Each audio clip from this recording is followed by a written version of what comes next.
Werribee Zoo residents are enjoying a seasonal treat. The golden wattle, Australia's floral emblem, is like nature's fairy floss for the wallabies. It's a delicious mid-spring sugar hit that's carefully moderated for the marsupials. But the leopard tortoises aren't as keen, using the blossoms as a fashion accessory instead. Beck is next with Sport and Beck.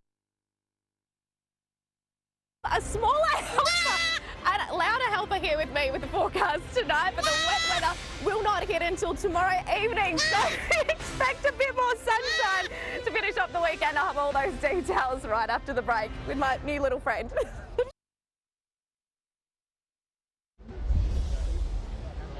Hello again with my revolving door of very cute little animals, and welcome back to the Melbourne Royal Show, and quite possibly the happiest place in Victoria at the moment. And what a cracking day it has been, with sunshine, blue skies and a nice northerly breeze. Now the city was down to 9.4, but it warmed very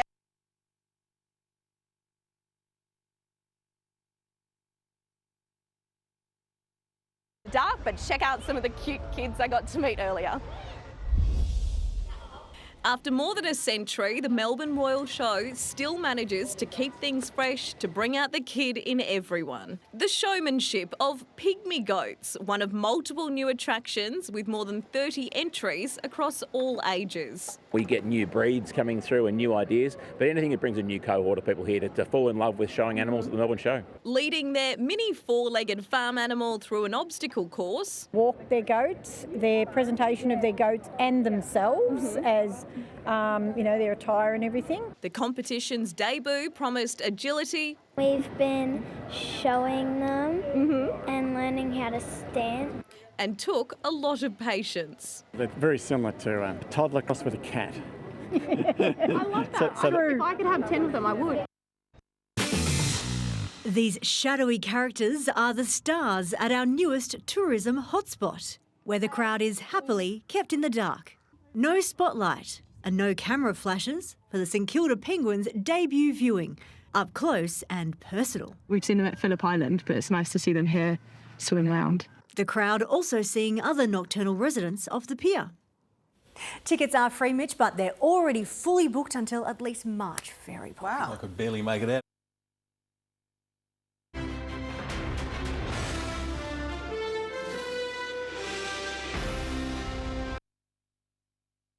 Australia's first pet flight has taken off with 3 dogs into the record books. Virgin is trialling the service on select flights from Melbourne. Blake Johnson joined them.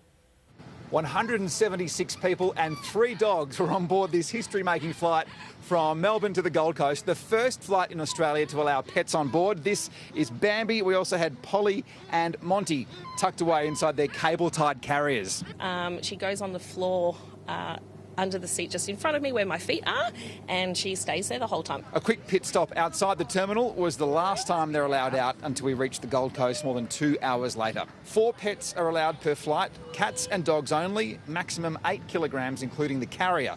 This trial is on flights from Melbourne to the Gold Coast and the Sunshine Coast. It costs $149 per pet. Kennels, and I know in Melbourne, can be nearly $100 a night. The dog owners on this flight say other passengers shouldn't be too worried about a potential toilet accident. She'll go to bed at 10:30 and wake up at 6:30, so that's a good 8 hours, and she wakes up dry. It's really important, if you are going to fly with your pet, that you get them used to being in a carrier. It's to ensure customer comfort and pet comfort on the flights. The dogs were mostly well behaved. One was a bit anxious being under the seat in front. Virgin might need to relax rules to allow the carriers on laps so pets can be calmed down. And don't worry, if you're not an animal fan, you will be notified of the pet flight when booking one. The windows in rows 18 and 20 are allocated to pet seats. Day on Monday. So 31 tomorrow, gusty northwesterly winds, showers after 5 p.m. Now to tonight's bright side.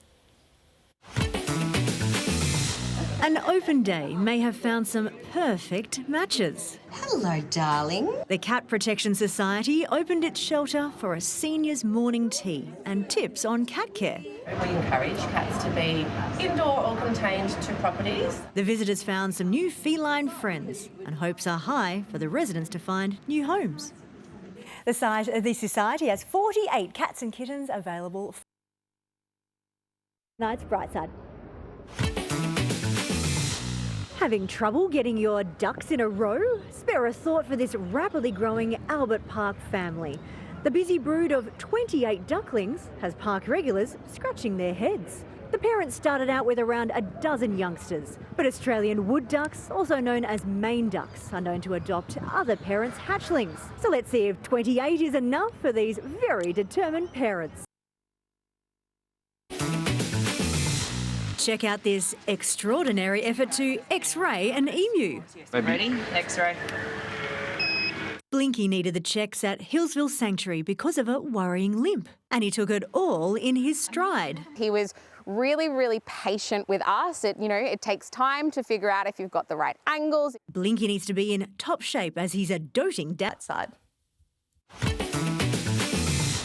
Wildlife Park Aussie Ark has welcomed 16 endangered rufous bettongs to their sanctuary in Barrington Tops, north of Sydney. The tiny marsupials were given full health checks after travelling from Victoria, keepers making the thrilling discovery that some were already carrying joeys. 12 have been released into the wild, with 4 kept for breeding to help the species recover. They're very cute, but fun fact, they are also known as rat kangaroos. I think they probably prefer to be called beetles. Degrees cooler there, 22 Monday. Then Tuesday is looking really lovely, 27 with sunshine, so we'll be looking out for that one. But as for tomorrow, light winds and a top of 19 and the sunshine picks up, but it's time for the bright side. It's party central at Hillsville Sanctuary. Snoopy the echidna is 40. She arrived as an orphan back in 1985. Now she spends her twilight years with her 15-year-old roommate, Matilda. She is a little bit slower now that she's getting older, but she still keeps up with Matilda, who is in her enclosure as well. So overall, she's doing really well for an elderly echidna. Echidnas have been known to live up to 50 years in zoos.